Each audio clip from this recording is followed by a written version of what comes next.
Nagpatupad ng mas pinaigting na operasyon ng Philippine National Police sa ilalim ng Safer Cities Initiative matapos umabot sa mahigit 48,000 violators ang naitala sa Metro Manila sa loob namang ng 3 araw. Batay sa datos ng National Capital Region Police Office, nasa 23,376 ang nahuli mula Abril 7 hanggang 8, kasunod ng 24,881 mula Abril 6 hanggang 7.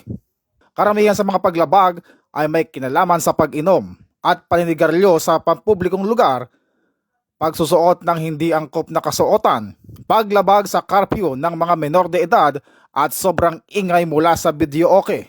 Sa kabuuan, libu-libong violators ang pinagmulta, binigyan din ng babala at may ilan ding sinampahan ng kaso.